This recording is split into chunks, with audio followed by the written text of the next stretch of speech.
Hey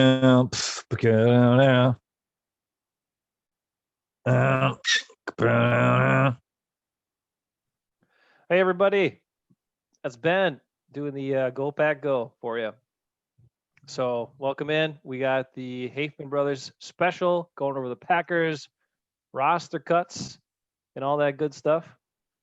Thank you for watching this video later or tuning in now if you want to. If you join us live, great. If not, if you're in here, make yourself known in the chat. We will talk about stuff, take your feedback course, and try to handle questions that come up. But basically, we're going to go over the 53-man roster with the cuts yesterday. Of course, there's always moves. You know, the Packers have done that numerous times, especially after those cuts come down and they assemble the practice squad. Other people are cut. They're pretty active trying to pick up people they kind of think might help the team. But not a lot of surprises yesterday, a couple of notable ones. And we'll see what else happens from there. But Ben's here to talk through it with us. And it'll be the two of us breaking this down for you. So, Ben, I know you have some concerns. You raised some concerns on Friday night about a few position groups, especially with some of the current injuries and stuff. And I do have to correct myself. You know, we talked about the changes with the practice squad, the number of players. Now you can protect a certain number of players, 6 players at a time each week, and you can change that. However, you can't, that initial cut is the cut. So you get down to 53 and then you can make those adjustments once you re-sign and get guys on your practice squad, then you can make those designations. So you couldn't protect the guy that you really wanted to keep by releasing him first. Any team could pick him up. So that also, I think, played into some of these decisions. But Ben, when we look at some of the stuff that happened, anything jump out at you? I mean, other than we got to give a brief moment. We got to give a brief moment to Eckes or for Eckes. Jake Kumaro was one of the guys cut. So, moment of silence for Jake. And we like Jake, but I don't know what it was. There was something. When they kept signing receivers, I think that was the sign to me.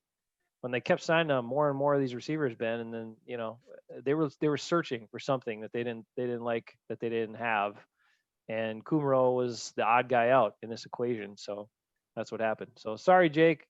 We love you, man, but unfortunately, not a Packer anymore. At least right now. Yeah, that's true. He could come back on the practice squad. I mean, right? Yeah, you could have veterans on there now. You could have 6 veterans. Right. Also, there's going to be like guys on the injured list and other things that they're going to have to move there, and then they're going to have open spots. And I mean, the other part of this is like if they, you got to think of stuff, guys like Alex Light, Kumaro, guys who've been around for a couple of years, who know the system, but aren't like, to be honest, they're not even solid starters. They're backup guys, right? So if they cut them, they know pretty much nobody's going to pick them up. So there's a good chance they can get them back again.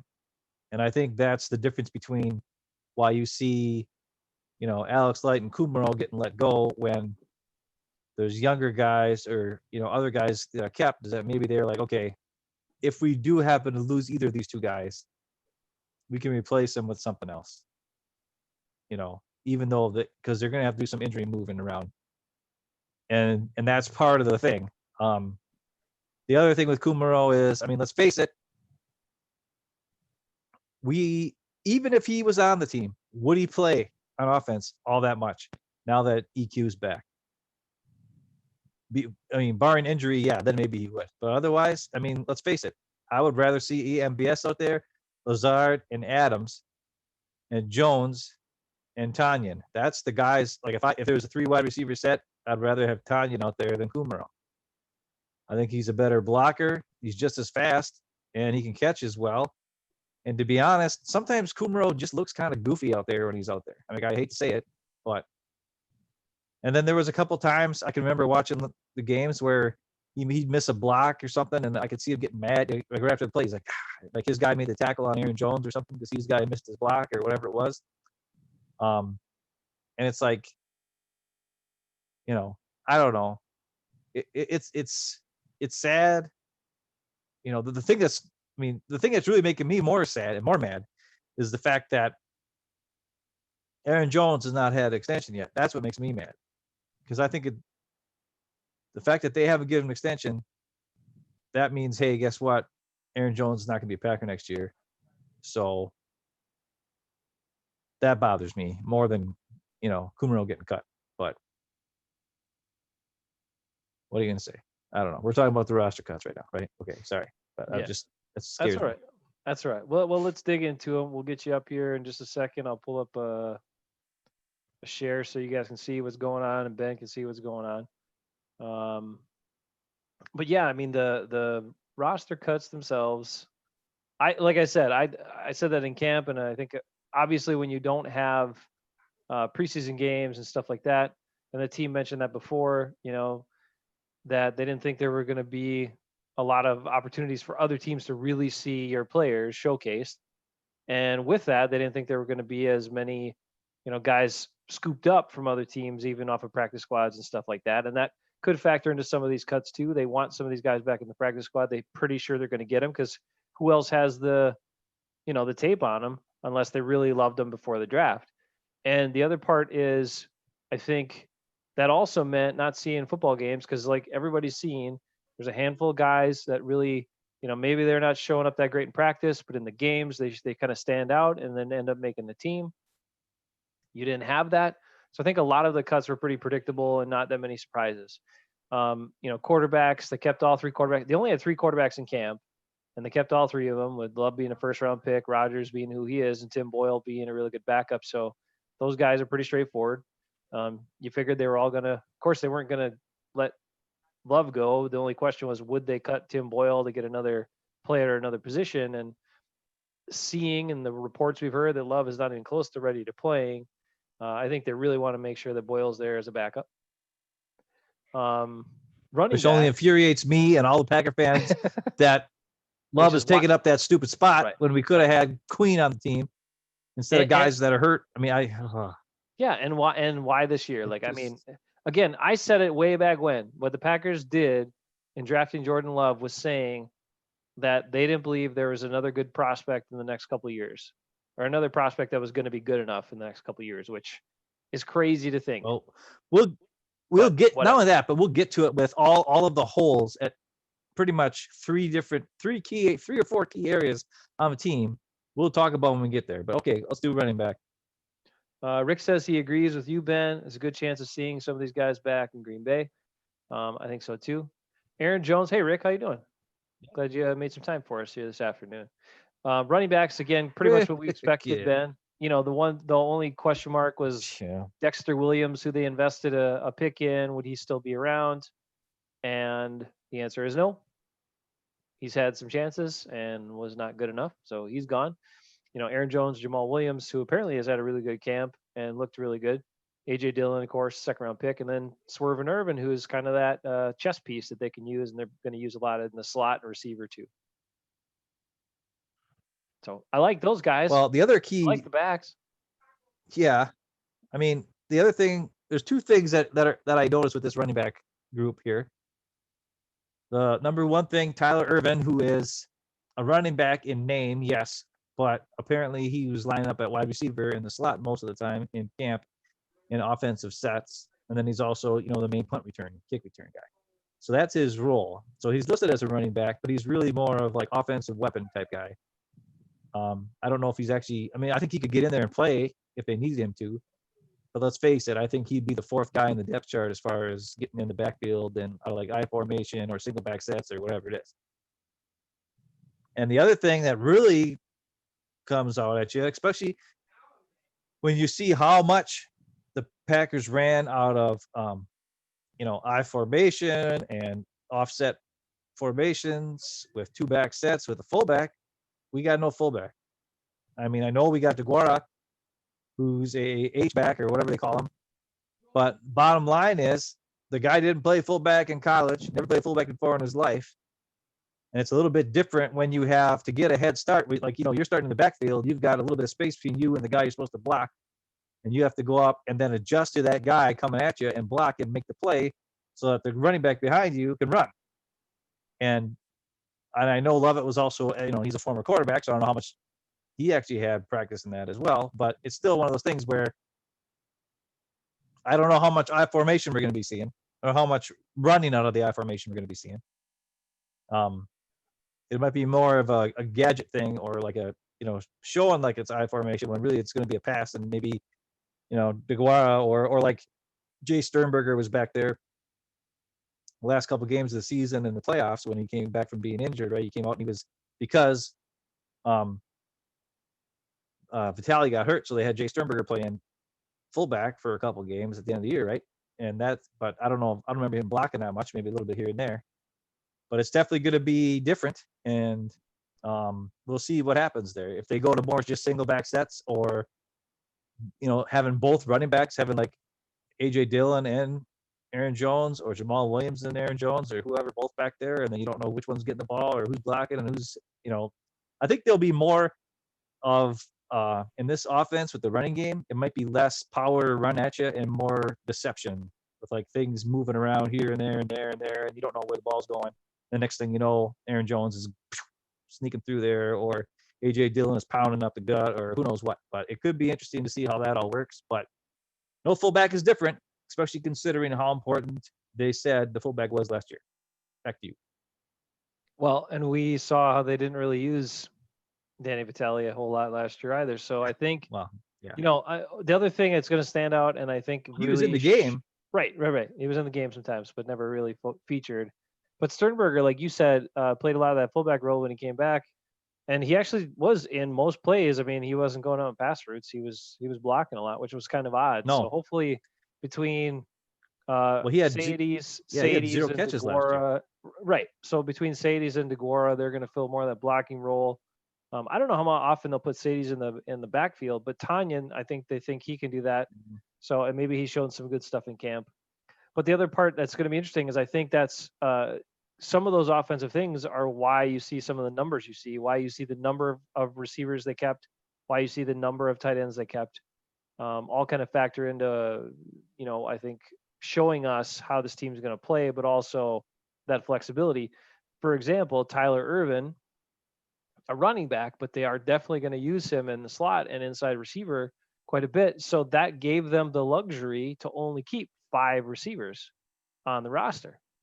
One of them being Malik Taylor, which when I first saw the name, Ben, I started laughing my butt off, and I was like, I've got something good on Ben. Look at that. And it was the wrong Malik that they kept for me to throw a bunch of crap your way. So it was actually Thank God it wasn't the guy from the Seattle.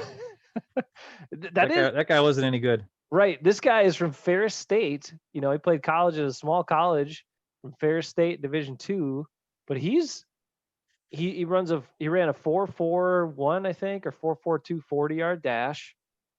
He's got good size. He's 220. He's 6'1", 220. So, I mean, maybe that's a guy you can use inside. I don't know about his shiftiness and all that stuff, but he must have impressed during camp, because Kumero's out, Shepard's out, Malik Turner's out, Reggie Begelton, all gone. So, and then all the other guys they signed and released already at receiver. Right. I'm wondering if Malik Taylor also, if he runs a 4.4, he could be the gunner on special teams. That's an important role for a guy to run down there and do that sort of thing. And let's face it, like Kumero is sort of fast, but he's not that fast. Begelton was that fast. Shepard's little. And Malik Turner was like, he was just, like you said, he was just Geronimo 2.0. So who gives a crud about him? So, I mean, I as I just said before, like EQ, MVS, Lazard, and Adams are the guys that are going to play. Malik Taylor probably won't get in the game on offense for the most part, but he is a guy who, who's got size, and he was on the practice squad all last year, so he probably does know the offense and understand his role. And he could be, he could be a good fit. So, I'm excited. Yeah, I didn't watch. That's one of those interviews I didn't watch. I saw he did an interview last week, and I didn't watch it because I was like, he ain't gonna make the team. Well, now I need to go back and watch that interview again, because see what he's like, because he made the team. So, I mean, it's exciting for him. Guy who was on practice squad last year, who gets a chance this year to be on the active roster, at least at this point. Who knows what will happen after this? But I honestly think anybody who's on the roster now that's not injured is going to be staying on the roster. I think the only guys that really, they're not going to be cutting anybody who's healthy. They're going to be just moving guys to injury injury spots and then signing more guys or bringing more guys back or up or whatever it is. So, but I don't know. I like this receiving group, um, especially when you throw in either Aaron Jones or you put Swerve and Irvin in there. Then you get your slot speedy quick guy and everything else you've got. You got your big 6'5" target with Lazard and St. Brown, either one of them. You got your speedster and MVS. You got your number one possession guy, Devontae. So, I mean, you pretty much got everything you need as long as, you don't have any injuries and stuff. So, Kumaro is just like we talked about it. Kumaro is he's MVS but slower. He's St. Brown but not as tall and not as athletic. So unfortunately, it's just what happens with that guy. And there were questions about him blowing assignments, mentally not knowing what he's doing sometimes. I know there are a lot of rumors about that type of stuff. And, yeah, if the other guys are solid mentally with a game plan, knowing what they're supposed to be doing, and he's not, I mean, that sways it, that can make the difference between making the team or not. It is interesting though, like, I think that receiver group has a lot of different features to it now. It's more diverse than it was the last couple of years where so many of the guys are so similar. But the other big thing that receiver cut down and the number shows you is that Marquez Valdez-Scantling really did show up in camp this year because he didn't have a lot of leash coming into this camp. And the fact that everyone was raving about him, Rodgers kept talking about him, other people too. He must have really impressed for them to be comfortable with what they had there and not really try to upgrade via free agency, but also just making sure they kept him and they only kept 5 because he is in essence. I mean, he's your is your number 3 receiver? Is he your number 2 guy on the outside sometimes? If you're gonna put Devontae in the slot sometimes, is he your number 2 guy on the outside? I mean, that's what you're counting on him for. Not just big hit, big shots once in a while. He's got to really play and be a key component to the offense this year. I got a feeling he's gonna be in there a lot. I think he's gonna have 400 snaps this year or more. I think last year he had less than 200. And I think when the team looked at the situation they have, they looked at their team and they said, okay, EQ's coming back from a year of being injured. We can count on him from our previous knowledge of him. He's a smart guy. He's got good hands. He knows what's going on. But our playmaker, our guy that we need to get in there and do things is MVS. And when he proved in camp that he is progressing and doing the things they want him to do, they're like, what's the point of keeping a guy like Kumaro when he's never going to see the field? I mean, if MVS is now catching intermediate routes, running good routes, knowing his blocking assignments, he had a couple awesome blocks. Like that one run, like I've said it before, that the run, I thought it was Kumaro who had the block for the run that Aaron Jones had against the Vikings, where it kind of broke the game open at week 16, that 50-some yard run. It was MVS who had that seal block on the outside, not Kumaro. So if he can do that and catch freaking super deep balls and like use his speed and do all this stuff, you want to have him on the field as much as possible. And when it comes down to it, Lazard is a very solid guy you're looking at to be your number 2. It's just the snaps aren't going to be there. And I think they thought, okay, Malik Taylor is a guy who we had him on a practice squad. We think he's got more upside than Kumaro at this point. He might not see the field that much this year unless we need him. But I think they were more willing to hang on to him and let Kumaro possibly get lost because they see more upside in Malik Taylor. And they knew that Kumaro wasn't going to see the field at all, really. So what's worse? They keep him and he never sees the field, and then they keep getting asked questions. Well, are we going to have Kumaro? You're going to have Kumaro? You have Kumaro? Just like all last year when we asked them about Kumaro and Vitali, and they never freaking got the ball? Or is it, hey, we know we're not going to play him. We know what he is. He's not going to be anything more than a spot guy who makes a couple plays, fourth receiver on the team. And the other thing that's important here you got to think about is he's got a 1 year contract and he's done, right? Devontae's contract's coming up. You got Lazard is on a 1 year contract. So if Lazard balls out, they're going to have to give him some money to keep him around for the next couple of years. MVS and EQ both have 2 years left in their contract. So either way, they're going to have to make something happen, find another guy next year or whatever. So I think they're just looking in the future and seeing where the snaps are going to be, knowing they've only got 5 eligibles, knowing what they see now in Robert Tonyan coming back, looking great, what they believe in Jay Sternberger, what they believe in DeGuara as a piece to move him around all over the place.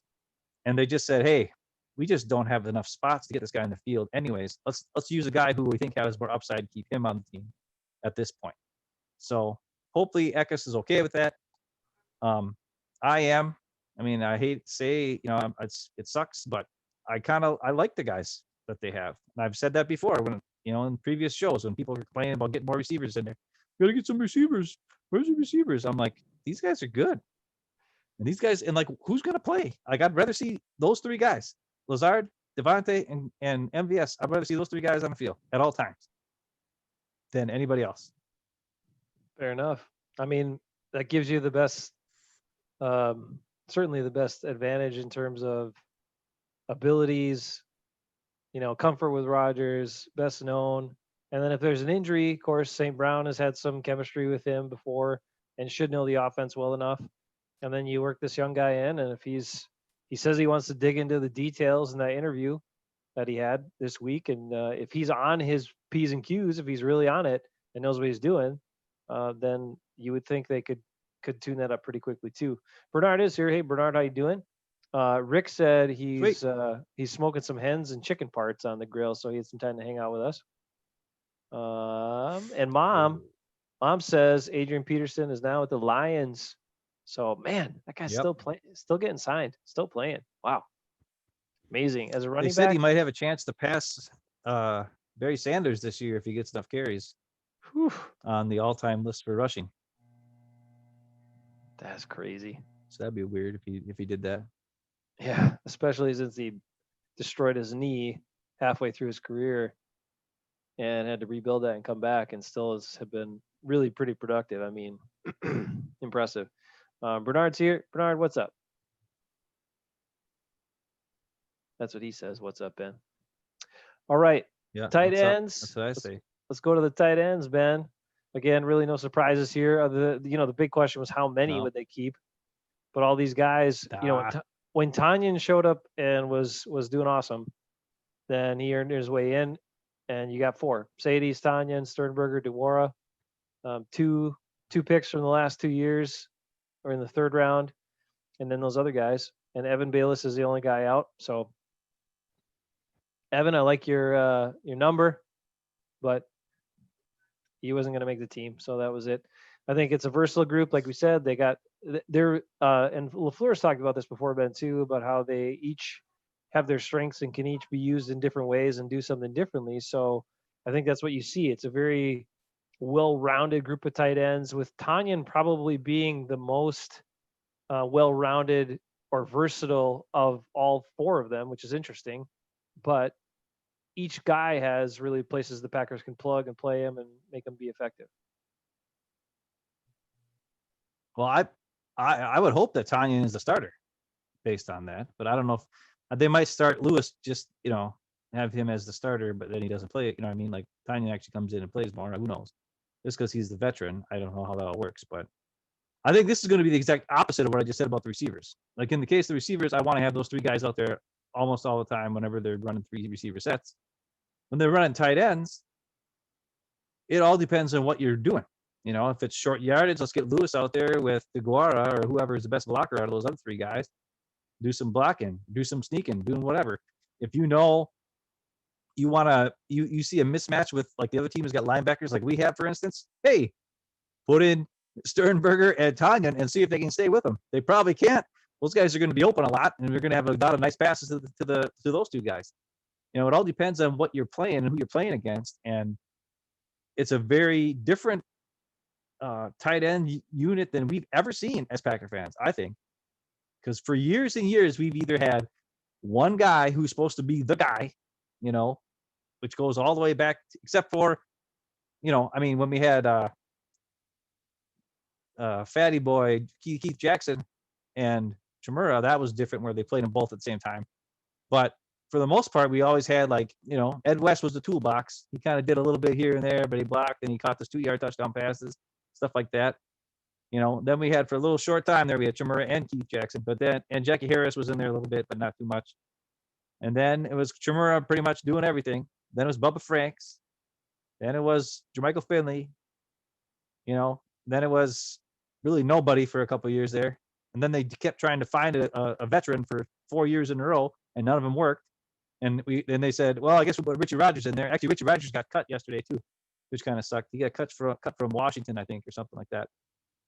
So he's out there, but I don't think they're ever going to bring him back because they don't need him. But this is the most dynamic group of guys we've had at tight end, and that will actually have an opportunity, because last year we had almost all these guys, but Jimmy Graham was taking up all the snaps. This year we got way more talent taking up the snaps, and I'm excited. Like I can't wait to see any one of these guys. I want to see some 3 tight end sets. I do. I'll take a 4 tight end set. I think that'd be crazy. Let's do that once in a while. That'd be awesome. Because really, Tanya and Sternberg are kind of like wide receivers. So, but they're just monsters. So it's like, let's see it. Let's do it. Put in Dylan back there and run 4 tight ends, and what the heck's the defense going to do? They don't know. Right. We don't know. Let's do it. It's going to be awesome. Well, I'm super pumped about this tight end group. Yeah, I mean, that's the trend in the NFL. We got some comments. We're going to shift gears a little bit based on those. Bernard raises a concern, and Rick has chimed in already. But the big thing about that is, tight ends have become such a chess piece in the NFL, right? If you have tight ends that are decent blockers, but also have the skills and abilities to be really good pass weapons, well, then you can force the other team to change personnel, and then you adapt to the personnel that they change to. So if they go more for a run stopping look, then you do use those tight ends as pass catchers. And if they go light to try to stop the pass, then you use those tight ends more as blockers. And so the more, pieces they got, I mean, the thing, we haven't seen DeGuara play in the NFL. He's going to be a key contributor to see how this actually comes down and how it works out. But Sternberger can be a really difficult matchup. Tanya I really like, and Sadie's a good blocker. So I love the tight ends. Now let's do this, Ben, because Bernard, talked about the elephant on the screen or in the room, and that is, he says that our run defense scares him. And Bernard, yes, that's again, that was the thing we talked about in the off season. This thing we talked about leading up to the draft. We mentioned, Ben and I mentioned, and Ben did a lot of research looking at defensive tackles.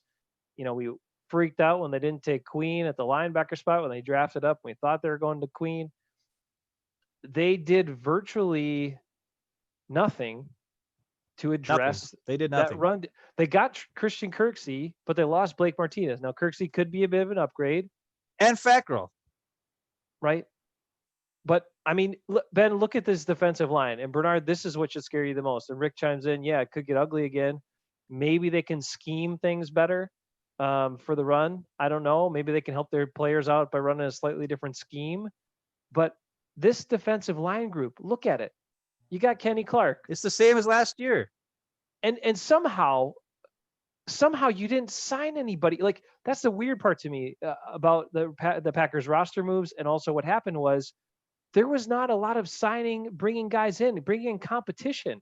Where was the competition? They brought in 17 wide receivers to try to get a spot where they have 3 guys who they knew were going to play, and then a defensive line where they have 1 stud.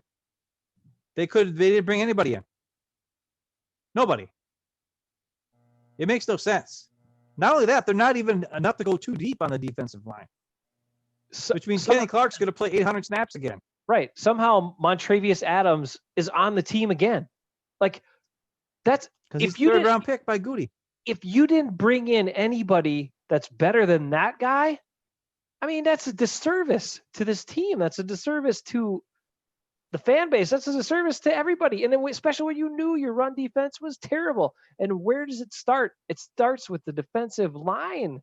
If you don't have dudes that can handle other guys that can hold up against the run, you are screwed. So yes, that is the biggest concern of any. And we're going to find out right out of the gates because the Vikings, Mike Zimmer, he likes to run the ball. And he'll run it 100 million times against them if it's effective. So that is a scary one. I mean, okay. Well, the part that's the scariest, here's the dumbest part. You drafted Kamal Martin, who's got some speed and can attack the line of scrimmage. Christian Kirksey, in the highlights I saw, likes to attack the line of scrimmage. That's great. But if his defensive line can't hold blockers and can't give him a hole to run through, and they're constantly getting shoved backwards, and it's going to be just like Martinez again. Kirksey's going to be tackling guys 8 yards downfield. It ain't going to matter. And that's the biggest issue, and none of it was figured out. They didn't do anything to help out the defensive line. These are the same exact guys we had last year. And Kenny Clark is going to play 800 snaps. Maybe they figured we better pay Kenny Clark because he's going to have a heart attack this year because he got so many snaps again. I don't know. And I like Tyler Lancaster. I think he's a really good player. But he's not a starter. He's a guy who can come in and spot you, maybe play 250, 300 snaps for the year and let Kenny Clark get some rest a little bit here and there. The other thing I'm wondering is, are they going to just go straight out four down linemen with Gary playing defensive end and just say, forget it. Let's just do it. Let's just play 4 guys down and just always play nickel defense, or dime. Because they kept so many D-backs. So are they going to just play Za'Darius and Preston and Gary all are going to just be like at one defensive end or 2 defensive ends instead of having it? Because like I said last time when we talked about the linebackers, none of those guys are coverage guys. They're never going to go back and cover. They're always going to rush the quarterback or play the run. Like the only guy who ever drops back is Preston Smith. And I don't know anything about Randy Ramsey and nothing about Jonathan Garvin, who's a rookie. I don't know if they can cover. I don't know if they can do anything. I have zero clue. But the other 3 guys, who are all the main guys, Preston, Za'Darius, and Rashawn, none of them are coverage guys, really. They're all going to attack the line of scrimmage. So you might as well just play a 4-3, or a 4-2-5, really. They should play a 4-2-5 or a 4-1-6. And just because you don't have the talent at defensive line. Yeah. So just have Kenny Clark and Tyler Lancaster in there, and Dean Lowry on first down and second down, and then put in like Preston or Za'Darius playing defensive end, and the other one playing linebacker on the other side over by Dean Lowry, and then you can have somebody else playing over on the outside like linebacker if it's Summers or whoever or Burks or whatever, and Kirksey in the middle. All right, and then you have 5 D-backs. Look at this guy, Kingsley Keke, right? 3 tackles. But he's 6'3", 288. 6'3", 288. Okay, I'm just going to show you the size. All right, what's Gary? No, Zarius is like the same size. He's 6'2", 276. Gary, 6'5", 277. Okay, 277. He's not that much smaller. And Za'Darius, let's find out his weight here. Za'Darius is 6'3", 277. 272. Something like that. He's almost so you one of your guys that is supposed to be one of your D linemen is a guy that's not that much bigger than your outside linebackers. So maybe that's it. Maybe that's what it is. It's going to be Kenny Clark, Preston Smith, Za'Darius Smith, and Rashawn Gary playing most of the time in kind of like a 4-man hybrid front with more of a nickel look. Well, that's going to be your third down lineup for sure. But okay, Ben. But like, here's the other concern: run defense is the biggest concern. Or like Bernard pointed out, like we talked about. Okay, so if you got that, then you need 2 good linebackers. Now, Kamal Martin, you thought he was doing great in camp, but guess what? He's hurt and he's out for at least 6 weeks. So what? So is it really we're going back to the Oren Burks well again? Or is Ty Summers going to come in and just surprise all of us? I don't know. Honestly, I would like to see what I would like to see is Ty Summers might not know what's going on all the time, right? But he's fast. Just send him on run blitzes. You know what I mean? And have Kirksey be like go back in coverage. Because Summers will get in there and mess this stuff up. One way or another, he's gonna mess something up. If he just have him blitz in there. He might be totally in the wrong gap and screw up, not make a play at all. But it's better than have him sitting back there and doing nothing. Yeah, getting blocked. Which is pretty much what they had Goodson and Martinez do last year. They just sat there and waited for stuff to come to them. If you can send one of your inside linebackers and have the other one, be worried about pass coverage if it ends up being a pass or a play action play or whatever, that gives you at least, and maybe your inside linebacker to blitz would get there, play action pass, the sack quarterback or whatever. Who knows? Just mess stuff up, do something. But they're going to have to take more chances. They're good. They don't have the skills. In a normal 3-4, you have big guys, and they're supposed to take up two blockers so that your inside linebacker, your outside linebackers, whoever are going to be playing the run, can find the gap that the running back's going to and get in there and make the play. Right? They're supposed to almost like the defensive line is supposed to kind of cover up two guys so that they take up a whole gap and two blockers so that your linebackers are free to make plays. That's how the Ravens did it. That's how Ray Lewis was so awesome, because he had all those big guys in front of him messing up the offensive line. The Packers run a 3-4. They've never done that. They did when they had 300-pound Pickett, 300-pound B.J. Raji, and 300-pound Colin Jenkins on the defensive line. Yeah, those guys did their job. They didn't get a lot of tackles. They didn't get a lot of sacks, but they held their offensive linemen so that Clay Matthews and Zombo and Walden and all these guys could go in there and make the sacks and make the plays. And AJ Hawk was back there cleaning up the mess with whoever was, and Desmond Bishop was awesome.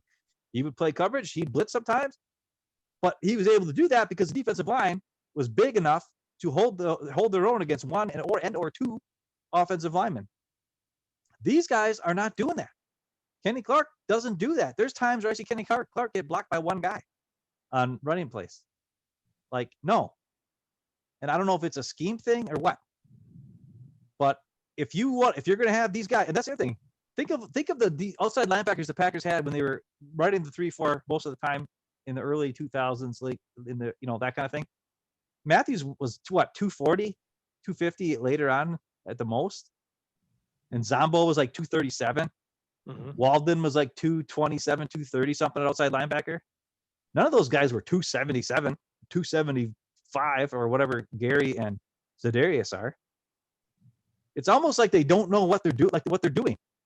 Remember when Aaron Campman was 272 playing defensive end when they had the 4-3, and then when they switched to 3-4, they just cut him and said, "See ya." No, well, now they got three guys that are all. They tried to make him go back in coverage, which he couldn't do. Yeah, and that's the same thing with these guys. They don't do that. So what are they doing? I don't know. I'm just as concerned as Bernard is about all this stuff. They don't have Goody doesn't have the players to run the scheme that a 3-4 normally would run, which means Pettin's going to have to run a different scheme. He's going to have to run a 4-3 or a 4-2-5 is what I guess it would be, and blitz guys. Like somebody said something today. Actually, it was Aaron Nagler. I saw his video. He was saying that he can't wait until they move Jair in the slot a couple times this year and have him kind of play like a Charles Woodson role, and maybe have him blitz a couple times. Because I'm telling you, he's faster than dirt, and he can kind of get in there and mess stuff up. I mean, I'd rather have him in coverage, but Jair is really good around the line of scrimmage. And sometimes when he gets beat, is on double moves. But when he plays within that first 10 yards or so, plus if he blitzes and makes stuff happen like that, like Charles Woodson did, or like Micah Hyde, one of our buddies, yes, Micah Hyde, got him in there, then, hey, boom, we're getting some sacks. He's fast enough to cover those fast quarterbacks. That's another thing. Gary, Za'Darius, Preston, those guys aren't fast enough to catch Lamar Jackson or, guys like that. They're just not going to catch him. The only way they're going to get him is if they can somehow get in there and the guys are waiting to throw the ball. Deshaun Watson, Kyler Murray, all these guys, they're not going to catch him. They're not. It's not the days of Joe Flacco and Peyton Manning and guys like that are your stars anymore. No, these guys are all running 4-5, and your defensive line has to be able to get in there and make plays. And I don't know. It's going to be interesting to see what happens. I'm freaking out. Back to you. Well, I mean, I don't know. it's especially the last time we saw the Packers play football, how bad it was, and then they did nothing. And then not only that, like we talked about it, there were a number of interesting prospects from the draft, and that is a place. Defensive line is probably one of the easiest plug and play spots that you can have, right? They don't have Yep. to know a whole heck of a lot. Yeah, they got to know they got to know the concepts, basics of the defense, all that sort of stuff. But a lot of times your assignments are pretty much the same, pretty standard. You can figure it out. Go play football. But they didn't draft any of those guys who would have been cheap as well. And then they didn't sign Snacks. They didn't try to, sign some other free agent guy that would be an upgrade. And so we should all be worried about that. So the other key part is the Packers are going to have to win every coin flip, take the ball first, and score right away to try to put pressure on the other team to want to pass, because that they're good at. Pass defense, yeah, they're fine at that. Run defense was a problem. It's still going to be a problem. It just is. I mean, and I think what you said, and we talked about this way back before they even signed anybody, kind of after the season had wrapped up, that could Ty Summers. I mean, I don't even know why Ty Summers didn't at least get in against the 49ers when no one else could stop anybody or tackle him. At least I don't throw him either. in there. Put him in there. I mean, he can't be worse than the At guys least you have playing. try. Yeah. But maybe Same with Gary. He only played 3 snaps. Just throw him out there and have him run somewhere and just get in there. He's fast. So maybe that's the Packers' best opportunity to try to stop the run, is going with those 2 backers, Kirksey and Summers. Have 5 defensive backs, get an extra safety in there or an extra corner in there, however you want to play it, and then you get your 4 Shannon linemen. Sullivan or Raven Green. Yeah. And then you got your 4. Then you got your 4. Basically, your 4 linemen, which 3 of them would be outside linebackers, but they're big enough to be, DNs kind of, and you kind of shuffle it around. And if you put Za'Darius against guards, come on, guards and centers, Za'Darius, he'll eat them up. He'll gobble them up. He showed you that he can do that on pass plays, yes, not on running plays. Well, then you teach him the run techniques. Be like, dude, get low, get down. If they're coming at you and you got a double team, you got to do like the old Mike Daniels and hit a knee so you can hold your ground. I know, but Mike Daniels is out there too. They could have got him. Yeah, I know. All right. They just come in and just hold the fort on 1st and 2nd down. But okay, let's talk about we're hoping for a lot of things. All right, other linebackers, okay? Kirksey, who needs to be great, and so far all the indications are he's going to be very good. Kamal Martin, who looked really good, then got hurt and is out with another bad knee injury, torn meniscus, already had surgery, out for at least the first 6 weeks. In an interesting move that we talked about, he's on the active roster. They didn't put him on the PUP list or something like that. So I'm not sure why that decision was made. And you still got Oren Burks hanging around. I don't know. And you got Ty Summers. So Chris Barnes was released. That was Jordan Love's buddy from college. And Curtis Bolton, who they like a lot, put on the reserve PUP list right now. And that's it. Those are your interior linebackers. And Martin is an active interior linebacker and is injured for 6 weeks. Burks has shown he's not very good for years. And Ty Summers, so you got to put in Kirksey and Ty Summers. That's it. That's all you got. Yeah. That's what I would do. And Ty Summers, yeah, maybe he misses tackles once in a while, but he's usually there. Like in last preseason when he played, he was there. Like he at least made the play. He at least got to the guy with the ball before he was downfield.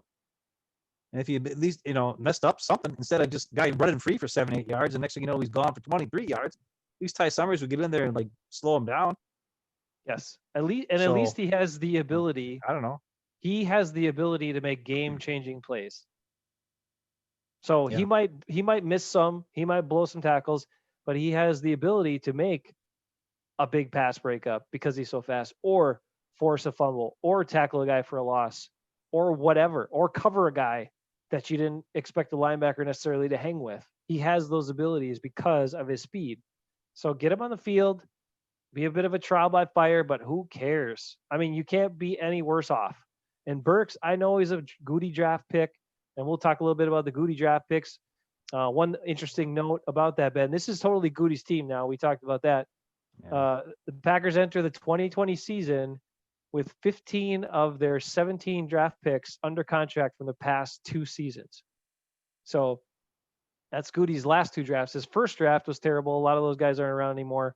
But the last 2 drafts, 15 of the 17 guys Brian Gutekunst has drafted are on this team. So it's Goody's team, for better or for worse. Outside backers, again, yeah, okay. We love Za'Darius and Preston. You had to pay big money to get those guys as free agents. Gary's got to step up. And then who? Who's Randy Ramsey? Well, let's find out. Jonathan Garvin was a 7th round pick this year out of Miami. Yeah. That's another one of those things too, is like there's so much said about Tim Williams. Like everybody loved him. That's all I've heard about how good he looked in camp and this and that, and he's not on the team. And he's a veteran who's been around for a while. So it's really odd to me that he didn't make it, but maybe he's not as good as they say he is. I don't know.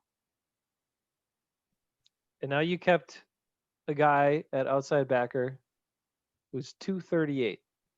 So Za'Darius Smith is 272. Rashawn Gary's 277. This guy is 238. I mean, yeah, but 238, that's usually what outside linebackers' weight is. Like I said, the Packers' outside linebackers are big dudes. It's weird. Like they're really defensive ends in a 4-3. It's a very weird defensive front in the Packers. Like I just don't. It's not built to play a 3-4. It's built to be a 4-3 defense right now. It's just an odd. I don't know. Here's Garvin, the rookie out of Miami. It's just like Nick Perry. Remember they drafted Nick Perry? He was like a tweener. They got like 100 tweeners on here, and it's like you're not big enough to stop the run to go up against a 300-pound offensive lineman, and you're not quick enough to get around him to make a play. I mean, Za'Darius is, and from all I hear, Gary in this camp has looked amazing. So let's hope that happens. Let's hope Gary comes out and just destroys everybody, and makes that 12th pick overall from last year mean something. And I'm excited. Like I said, I on Friday I watched his interview and he looked like a really nice guy, like a nice guy working hard. He always gives props to his coach Smith, and he seems like a a very respectful guy who works really hard. Tim Smith said, or whatever, what's his name? Matt Smith or Mike Smith? I don't know, whatever his coach. Mike Smith, his defensive outside linebacker coach. He said that everything he gave him to do was your college offseason. roommate. Matt Smith was your college roommate. Yeah, but Mike Smith, yeah. Anyways, but he said everything he gave him to do during the quarantine and all that stuff, Gary worked on, and then plus some stuff. Like he worked on his hands. Somebody's asking him in the last interview the other day when, they had the two shining stars of camp. They had MVS and they had Gary on for interviews.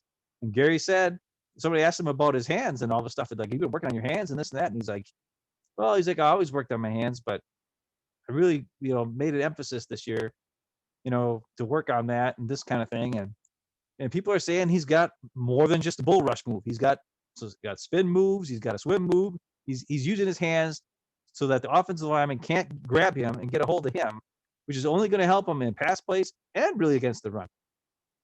And if he can be slippery and fast and big, he could be something else. And that'd be awesome. I'm all up for that.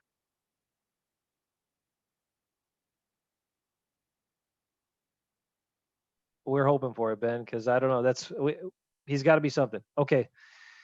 So yes, we're all still concerned about the Packers run defense, and there are plenty of holes. No really great answers at this point, unless like the one other thing we talked about is maybe, and Rick mentioned this too, maybe a scheme adjustment.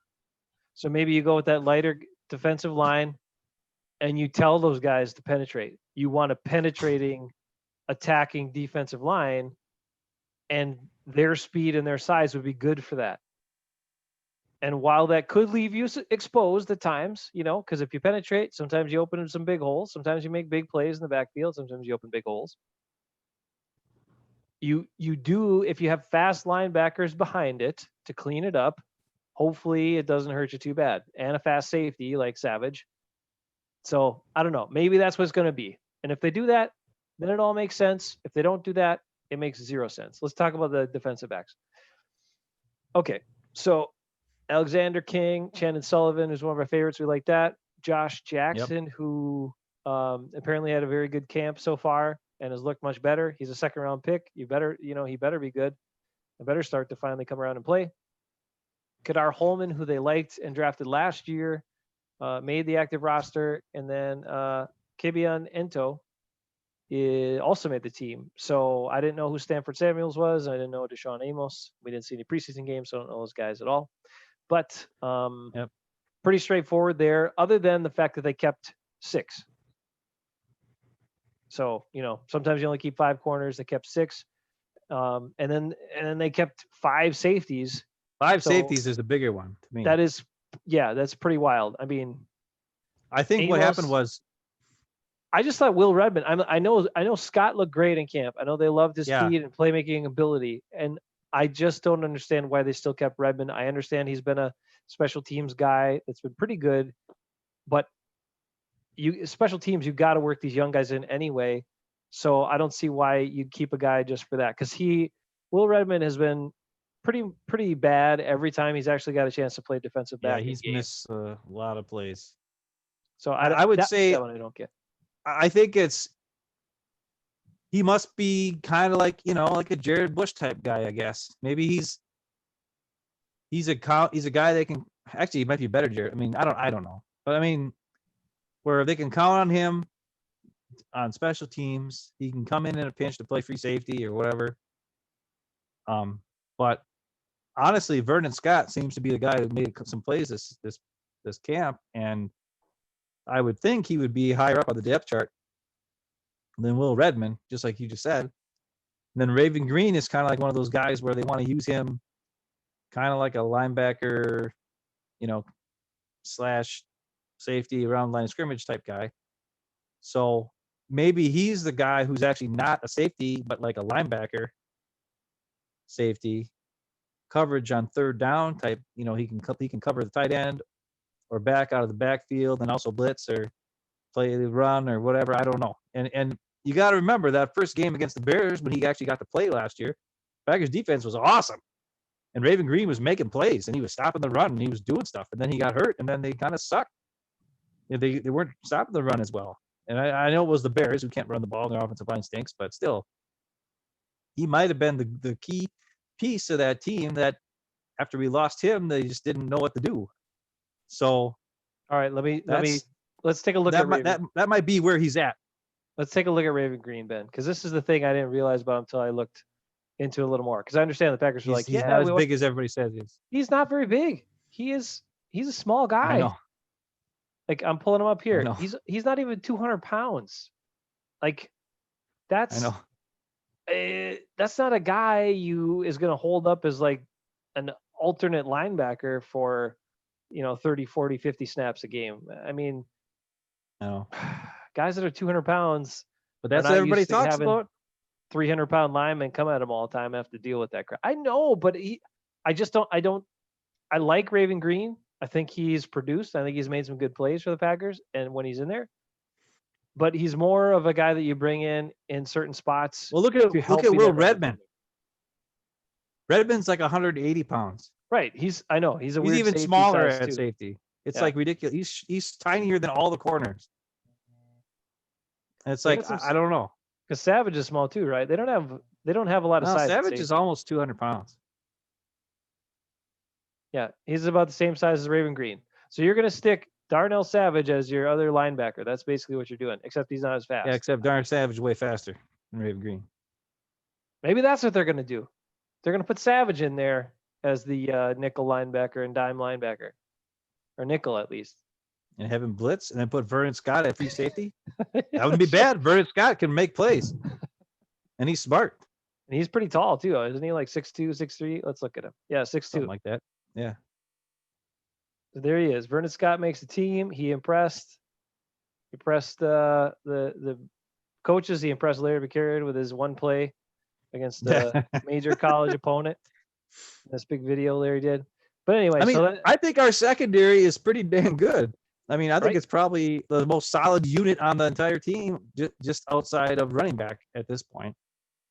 So, but the big yeah. question is, will the secondary get to be used as much as the Packers would like to use them? Because teams are going to run all the time. Well, that's the other thing. And I don't want to say it. Tremont is one of my favorite players, Packer players of all time. But he was kind of a detriment in the running game. As we all know, he did not like tackling people. So with Shannon Sullivan in there at nickel now, and Josh Jackson and Raven Green, who's a smaller guy, but he likes to get his head in there and make some plays. Those guys are going to be afraid to tackle. We know Jair Alexander, he'll tackle. He'll make plays behind the line of scrimmage. He don't care. If the ball's on a swing pass or a wide receiver screen, he just goes and busts it up. We know that. So we might see more aggressive plays out of our secondary. The other thing, like you said earlier, if they play an attack mode, instead of the gap control game, but attacking with their front seven or front six, I guess, really, then the safeties in the corners don't have to cover for as long because someone's going to get in there and mess something up, right? Mm-hmm. And they won't have to worry about getting beat deep, so they can play more aggressive. I mean, that's how the 49ers play. That's how the Seahawks for a long time did. That's what the I keep saying San Diego. The Chargers do, right? That same type of thing where they just got their 4 defensive linemen. They just blitz. They don't blitz, but I mean, like their job is to penetrate. Somebody get in there and mess stuff up. Somebody will eventually. And then everybody else just hold your fort for the first 15, 10 yards. And next thing you know, guy's throwing a dumb pass, gets picked off and whatever, or whatever happens. Or a guy gets sacked and fumbled. Or we watched the Packers get greened by it twice against the 49ers and once against the Chargers where they couldn't stop it. And it was all because, they had the players, they had the skilled defensive line to do it. But that's a 4-3 defense or a 4-2-5 defense that plays a 4-3 coverage in the back with 4 guys in the middle and 3 deep. And they have 4 defensive linemen that attack the line of scrimmage, and they don't worry about controlling gaps. They just worry about messing up stuff. And if the Packers would go to that, I think with the Smiths and with Gary and Kenny Clark, they've got the guys, they got the horses to do that as those guys, as your defensive front guys to make things happen. I don't know if they got the guys in the back end at linebacker to cover and that sort of thing, but Kirksey could be the difference. And it'd be interesting to see if they do that. Me, I would rather see you attack, and maybe get beat 1 out of every 5 plays. But when you attack, there's so much more chance for you to either get a sack. How many times did we hear Mike McCarthy or whoever complain about, and even Aaron Rodgers or the floor or whatever, is like, we had deep down their coverage or whatever. I can't remember what they called it, but like long 3rd down, like 3rd and 12 and 2nd and 17, or you know what I mean? Because the defense went in there, busted it up. And yeah, maybe you get a big play every now and again against you. But if you're forcing the offense to try to come up with 3rd and 12 every time, you got a better chance. This isn't Dom Capers' defense where 3rd and 12 is actually good for the opposing offense. This is Mike Pettine's defense. Maybe that's not the case. Well, that's the way they got to play. I mean, if they play that way, and Pettine schemes it up that way, you still got to worry about some of those subs coming in. Like if Gary, because Rick referenced a Press Gazette article where Gary mentioned that to expect to see him on the field a lot with the Smiths. And if that's the case, great. Who spells those guys? Good. I'm not sure yet. I'm not sure based on the outside backers they got. But nobody. They just play the whole game. Okay, they're just and maybe the offense. They're maybe out there the offense making controls plays. the ball. Ben, if the offense controls the ball, it keeps those guys fresh, and they can get a lot of 3 and out. I mean, it's a lot of ifs though. Like all that stuff has to work. All this stuff has to happen. And if you got a disciplined team who's like, I'm going to run the ball, I don't care. Okay, well, we'll see. Then you Well, then you got to you it's got to make not it just count. running the ball. It's having the proper play calls, having the right guys in the game to make the play. No more Jimmy Graham. No more Geronimo Allison. We're not going to have drops on third down. Okay? Hope not. Hopefully these guys will actually catch the ball when they're open and Rodgers throws it to them. I mean, how many times did Geronimo and Jimmy Graham drop third down passes? A lot. Even Devontae dropped the third down pass one time. So it happens, but I mean, the key is Rodgers goes through his progressions faster, which he said he's doing this year. And the reporters that watched the camp this year said he's doing. He said he went back and watched film of himself, and he noticed that he's not doing something. He won't say what exactly it is, but all reports from reporters that are watching practice are saying he's going boom, boom, boom. He's going through his progressions. He's dumping the ball to running backs more often. I don't know if he's going to do it in a game, but in the practice he's doing it. So those are all things that will sustain drives. Holding the ball too long and having Jimmy Graham and Geronimo out there on plays when you should have other guys who are better out there, that's going to stall drives. So those are all three things that can happen that can help the defense. Run the play the way it's supposed to be run. Don't have guys that suck out there, and catch the friggin' ball. Boom. Now, we have to get to the biggest and most important Hold on. problem with the whole team. I got a We side got to note. get there. We skipped over it. Oh, I know. Side note update. The Bucks are in there playing for the life, do or die game against the Heat. They're down 0-3 in that series. The game is tied at 107 with 1 second to go. 107 with 1 second to go. And the Bucks were down 107, 106 just before it just ended 107. So it's going to overtime for the Bucks in their do or die game. Happening still right now. Anyway, all right, Ben, we did have to skip over it because Bernard brought up the run defense, and we understand why. The other big concern is the O-line, the other line. Again, the lines. The lines are the biggest concern for the Packers. Offensive line, Yeah, defensive they are. line. Now, you would look at this and you say, okay, well, you lost Brian Bulaga. Is that a huge concern? Normally, I would say no, and we were very thankful that, they didn't give him a whole bunch of money to keep him around. Bakhtiari, we like him, even though he's had some injuries and stuff like that. He's still very good. Lindsley's okay. Lane Taylor coming back strong is nice. Jenkins, we like him. But the right tackle spot is still a mess. They got some injuries going on. Billy Turner's got some bad habits that I hope he's breaking. Hopefully tackle will be better. And you're still going to have, I don't know, there's no spot for Lucas Patrick when you have those other guys in there. And then you got these other guys on the team, and you got rid of the glue, Cody Conway, Zach Johnson, Alex Light, who had kind of been around, and Jake Hansen, one of the draft picks. Stefaniak, they put him on a reserve non-football injury. He was already injured coming into the time he joined the team. But Ben, you said this is the biggest concern. Tell me why you think this is a bigger concern than the D-line, because I'm still more concerned about the D-line. I'm not as concerned about the D-line as I am about this. This is why. Because I like Tyler Lancaster. I think he's a good player. I like Dean Lowry. I think he's a good player. And I think you can move guys around like we talked about, putting in some of those outside linebackers in on defensive line. When it comes to the offensive line, we have a bunch of guys. Okay, what position does Lucas Patrick play? Guard. What position does Lane Taylor play? Guard. What position does Elton Jenkins play? Guard and or center, because he was a center in college. What position do they have John Runyon playing? Guard. Right? Guard, and guard. Okay. Billy Turner, they say he's a guard tackle, but he's really not either of those things. But that's besides the point. We have one left tackle who is one of the best left tackles in the league, which is awesome. Then we have what? We have this guy, Yash G-Man, whatever his name is, who's 6'7", 314, who might be a great player. I don't know.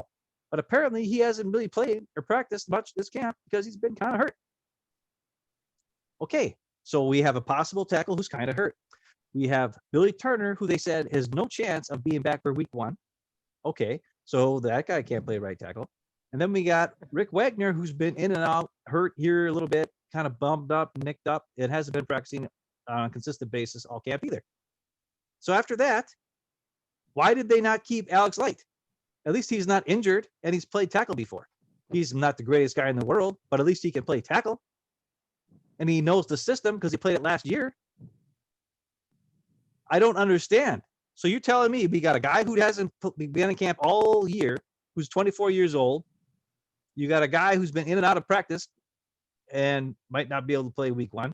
And we got a guy who we told who played guard all last year like garbage, who they want to move the tackle. And luckily, Malik Taylor came in and blew him out of the water so that they knew, okay, forget it. You're not playing guard this year. You're Billy Turner. You're going to have to fight the tackle. But he's not going to be healthy to play tackle either in week 1. Who's playing tackle, right tackle in week 1? That's the concern. Because guess who we're going up against? We're going up against Daniil Hunter. Who's going to block Daniil Hunter at right tackle, Jason? Who's going to do it? And the Vikings made the trade to get that other guy because I think Hunter got a little banged up, so they Yannick Ngakoue. I know. Yeah, from the Jaguars. Who are so they got abandoning 2 premier pass rushers. The Jaguars are abandoning Gardner Minshew, your favorite, one of your favorites. Shipping everybody Gardner out is of my town. favorite. I know they're sending all these guys out of town. Do they He can care do it about- himself. Gardner can do it himself. Did you ever see his quote about the coronavirus? No. I guess he was one of the guys on the COVID unable to practice list at first because they gave him a test and he had tested positive, but then they gave him a second test and it was negative. So they gave him another test and it was negative again. So then he could practice after that. Mm-hmm. And they were like, "What happened with you and the coronavirus or whatever?" And Gardner Minshew said, "Yeah, it took one look at me and ran the other way." That's what he said. That's the kind of guy I'm talking about. Remember how I was talking about Love yesterday, Friday? About Love just doesn't have that it factor as like a leader kind of, you know what I mean? Minshew's got it. Minshew's got that it factor of a guy he's just like, you'll follow that guy. Love is just kind of like a dude. He's just like a guy in the back. He's one of the team. I don't know if he can ever be a leader. I don't know. We'll see. Hopefully he can, because he was a first round pick if he didn't. But this is a Packer podcast. I don't want to talk about Gardner Minshew, though I love the guy. He's awesome. He's got a great mustache. Don't lie. and You all want to that kind talk of about him. You do want to talk about him, but I understand you're going to restrain yourself. That's fine. Right. I mean, you know me. I like characters. I always have. I don't care. Which is weird. You think that I can't stand Brett Favre, and I've always hated him, but I always liked Don Mikowski, and then he took Don Mikowski's spot. So you got to remember that. That's part of my makeup. Don Mikowski got axed for Brett Favre, so he was always on the poop list. But anyways, back to this. Who's going to play tackle? Who's going to block Daniil Hunter? Who's going to block Yannick Ngakoue? Well, who's going to do it? Tell me. You brought up a scenario that the Packers need to dig out Valdir's number and beg him to come out of retirement again. Yes. And start him week 1. Well, yeah. Well, can he play? It's either that or even if they call him today, he's got to take two. He's got to take 2 coronavirus tests before he can, and 2 days in a row before he can even get on the practice field, and they have to have the results come back to know that hasn't have coronavirus. So that would be 2, 3, 4 days before he can finally practice. So he can practice on Thursday, even if they call him today. That ain't enough time. It's either that guy. Who's playing right tackle week 1? It's either Valdir or call Mark Tauscher back. That's all you got. That's all you got. I don't know. Maybe. That's why it's scary. Like when the reporters asked LaFleur, they were like, can Elton Jenkins play right tackle? And LaFleur, you just seen his face. He was like, that's what we got to do. And I'm like, what? I mean, I know Lucas Patrick is a good backup, but it's like, we'll look at the list oh again. my gosh. No, I mean, Patrick is a backup. He's your backup center, and he can play guard or back up your guards. All right. Bakhtiari can only play on one side. Jenkins is a guard. All these other guys, except for it's got to be Yosh, I guess. I mean, unless John Runyon comes in and plays tackle, but he's got no experience in the league. 6th round. I mean, hopefully Rick Wagner is not as injured as he was, before. But wow, those don't. I don't know, dude. It's going to be interesting. He doesn't look like tackle material, man. I think I'd rather have Yosh at tackle because he looks more like a. I know, but he hasn't really practiced all camp, they said. Well, shoot something in his No? knee or whatever's bothering him, and get him out there. He looks more like he could handle it better. Well, I don't he's know. huge. You're He's right. 6'7". Unless But- unless the Packers go with unless the Packers go with kind of an alternative version of the thing that I told them to go with, right? Which was my formation where you had all the Yeah. guards in there. With all the guards. So let's do a bunch of You guards. just put Mercedes out there to help out. Yep. And then put Mercedes on there as technically your extra tackle, but not really. But have him, you put a guard out there, you have those guys double that outside pass rusher every play. Well, that's one less guy in the pass route, but who needs I mean, them? You they're don't going to need- have to. Yeah. I mean, the only good thing about it is, hey, if they want to run the ball if they put Jenkins in at right tackle and put in Lucas Patrick at left guard, then yeah, we're going to be running the ball a lot because Daniil Hunter, and Yannick Ngakoue, he's only like 239 pounds or something at defensive end. Right. That's So pretty small. that's one thing that's good. They can run at him, They're and gonna they have to. should. It's gonna be a run Just, heavy, I mean, game just plan. go at. Yeah. So, but these are all things we knew. I mean, I didn't know about those injuries. Like these injuries are what's messing everything up. Yeah. It's like we just saw Kamal Martin is awesome. Okay, now he's hurt. Right tackle, when Lane Taylor came in and played great at right guard, we're like, oh man, this is great. We got Lane Taylor back. He's looking great. We'll be fine on the offensive line. One of those two guys will be good at right tackle. And now they're both kind of injured. And then even their backup's injured. And it's like, well, what's going on? And it's just like, holy mackerel. Like, what are we going to do here? And these are things that we could have drafted guys. Patrick Queen for inside linebacker. And we could have drafted any one of offensive linemen and defensive linemen that we should have drafted. And they didn't even address it.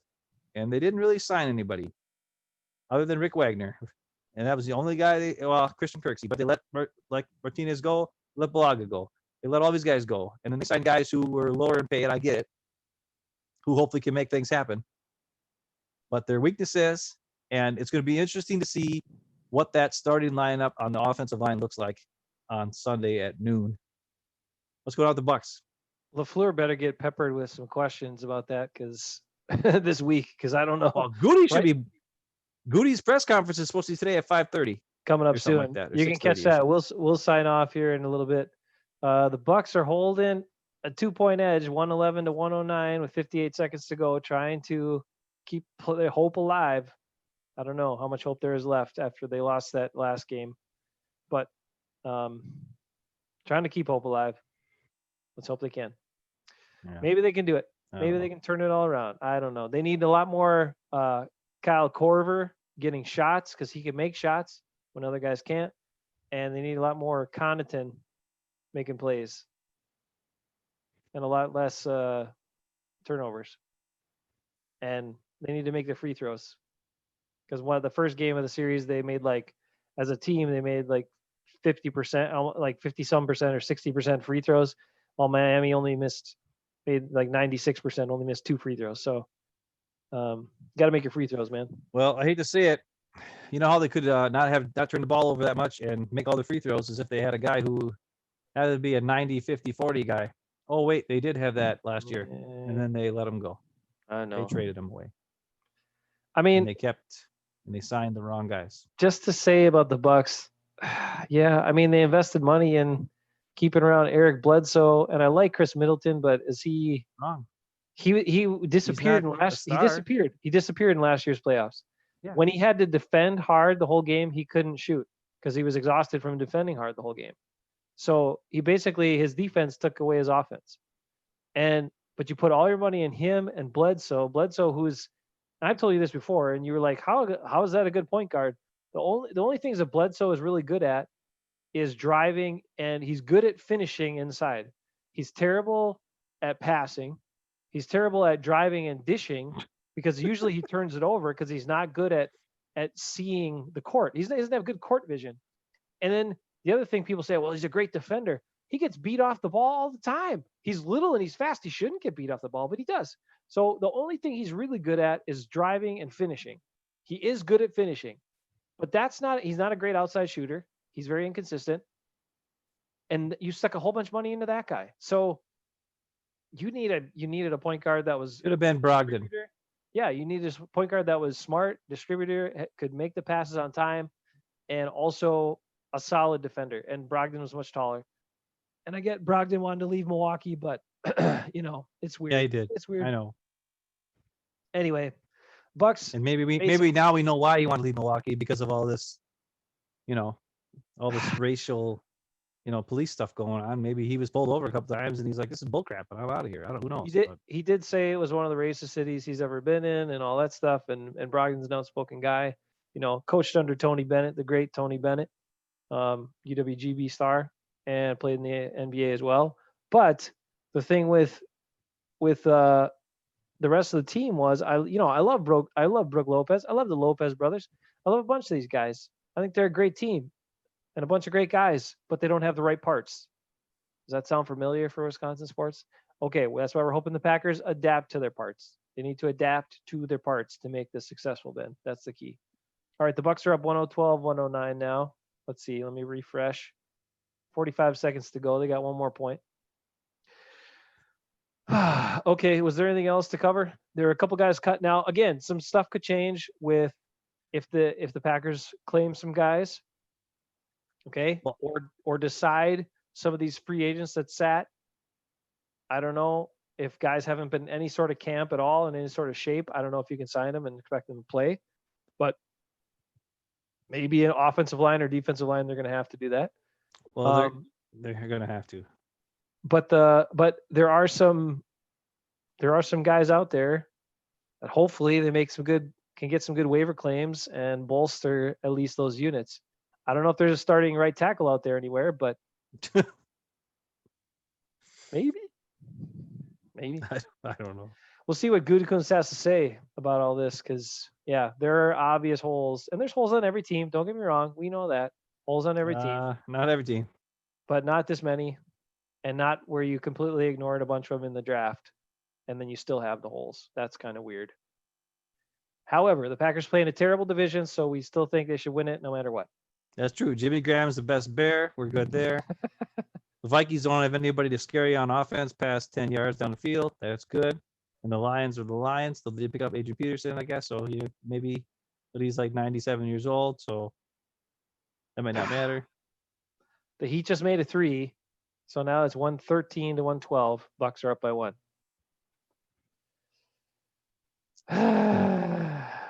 24 seconds left in overtime, which will take 10 minutes to play those 24 seconds. It will. So, so I don't think we're going to hang on for that. But any other notes? Now, I know there were some notable guys cut from other teams that people are thinking maybe the Packers would look at. Looking over the roster, are there any of those guys, Ben, that jump out at you? I mean, I was interested in Shaquem Griffin a little bit, but based on the fact that maybe the Packers are adjusting that whole defensive philosophy and are going to play with those bigger outside linebackers as their main D line and kind of like a 4-man front with Kenny Clark, then Griffin doesn't really fit into those plans. So maybe he's not a good fit. I don't know. All I know is Snacks is still a good fit, no matter what. I don't care if that guy is sat on his couch this whole damn time. He's still big, right? Yeah. He's still big. I mean, Mike D is still angry. I don't care. He's been doing yoga. Mike D would mess up some stuff. He's been doing yoga. He's been doing anime. He's been watching Naruto, right? And yeah, Mike D is always angry. So I would take an angry guy on the D line. He'll at least mess you up sometimes, like you said. I'll be good with all that. The only thing that's Aaron Parker got cut by the Cowboys, which I knew he was because there's too many wide receivers on the Cowboys that were high up on the depth chart. So I'm waiting to see if he gets on their practice squad or if he goes somewhere else. But I'm going to be watching Aaron Parker's career. Hopefully he gets the chance to play somewhere because he's awesome. Rick says get some snacks. He's down with it too. Yeah, we hope that. I mean, hey, the Packers. Who knows? Maybe they've been signing a lot of receivers. Maybe they're still not sold. Maybe that's those are the moves they'll make.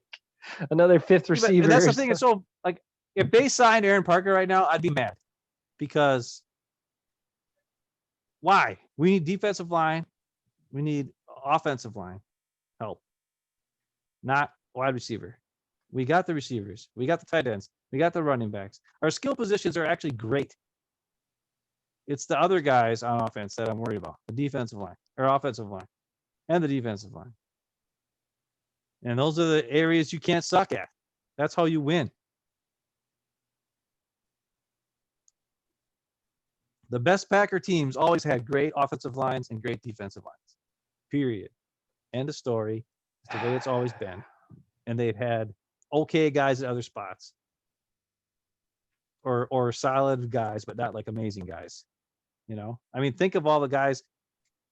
You know, I can't remember who played linebacker for the Packers when they won the Super Bowl. I can remember who played for them the year before.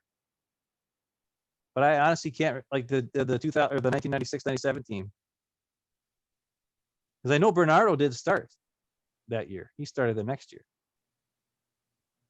So who's the starting middle linebacker on that 4-3 defense? Was it Kuntz? Or was it? I think it was who was Seth Joyner? Might have been. I think it was like one of those. I think it might have been Seth older Joyner. free agent guys that they brought in. Yeah, as well. But yeah, you're right. It was, it was a guy. But their defensive line, of course, had Santana and Reggie and, Honolulu Jones and Gilbert. And it was like an awesome defensive line that would mess everybody up. And then you just had to have I don't know, Brian Williams and what's his face? Crap, who's the other guy? The guy who messed up Wayne Simmons. Okay, Wayne Simmons. And those guys would just mess stuff up. And it was awesome, right? But their defensive line was awesome. And like they had Lamont Hollenquest, Bernardo, and Keith McKenzie as backups. Those guys were all awesome. And they were the backups to the starters. Can you imagine if we had those guys like that as our backups now? Can you imagine if we had guys like that as our starters now at linebackers? If we had Lamont Hollenquest and Bernardo starting at linebacker? Whew. And a Keith McKenzie coming off the bench, blitzing at defensive end? I don't know, man. I'm listening to you. I'm just looking at my other screen because I'm checking the Buck score, and I'm also checking the Gutekunst, and I think it does come up at 5:30 because it's saying coming up Brian Gutekunst video conference with the general manager of the Packers. So that's about to take place. And the Bucks is final. They are still alive. They win it 118-115 in overtime to finally beat the Heat one time. Oh my gosh. So maybe it's the start of something. We can still believe Nico. We can still believe Gay. There you go. That's why, because you wore the shirt. Wear that shirt every day now. I wore this. I'm trying to channel the 1970-71 Bucks championship team with this old school Buck shirt. But oh my god! I haven't watched any of the games because I just don't care. But I do care, but I don't care. But I'm kind of like, because like I said, after Brogdon left, I was like, I don't care. I know he wanted to leave, but he's my favorite Buck. So, all right, here's what you got. I'm gonna give you a quick rundown. Here it is. Brook Lopez had 14 points. Bledsoe 14 points. Giannis only had 19 in 11 minutes. What the heck happened in this game? Giannis had only 11 minutes and scored 19 points. So either Giannis got ejected. I was just checking the score on my computer. Either Giannis got hurt or got ejected, which is insane. I'll check that out later. George Hill scored 12 points. Dante DiVincenzo, 10 points. Our man Pat only had 2, but Chris Middleton had 36 points. Dang. And we just talking smack about him. And that's what they need. But that's what they need him to be. Holy crap. What happened? Show me the news. Is Giannis out? Give me an update. Giannis goes down screaming as he suffers brutal injury. No! What the? I didn't even know about it. I was so focused on the Packers, I was so writing off the Bucks after the last loss that I didn't even pay attention to that. Holy crap. That sucks in so many ways. Apparently it's his right ankle. Hopefully it's just a sprain. Oh. We are the worst Bucks fans ever. Sorry, guys. I was so focused on Packers and being a dad today and cleaning up other stuff. I didn't even check it out. We used to be the best Bucks fans ever. Now we are like the worst. We're not the worst. We're not the worst. We could be better though. We should be better. Anyway, good up to the other Bucks. Chris Middleton for carrying them today and everybody chipping in. But Giannis must have been on a tear because he had 19 points in 11 minutes before he got hurt. All right. Now that you've listened to us forever, go listen to Brian Gutekunst for 45 minutes, talk about how he made this roster because That's what I'm gonna do. we just talked about all the holes. Okay, bro. We'll catch you on Friday night. And we have a confirmed guest. Mo will join us to bring Woohoo! his Vikings The perspective. Viking rivalry show. That's always my favorite That's show. right. So we're gonna dig into the upcoming game, Vikings Packers, first game of the year coming at you, and we will have Viking Mo, the one and only Viking Mo, to talk about how the Vikings are gonna lose Yeah. to the Packers. And how Nice. Zadarius Smith, he's definitely afraid of Zadarius Smith and Aaron Jones. Yep. And so we'll talk about those guys Especially on that surface. Aaron Jones is a monster on I the know. turf. It's good stuff.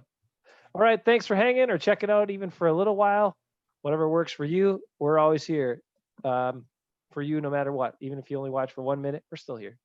Catch you on Friday night, 9 p.m. on the Hafeman Bros channel. Packers Vikings coming up. NFL football starting.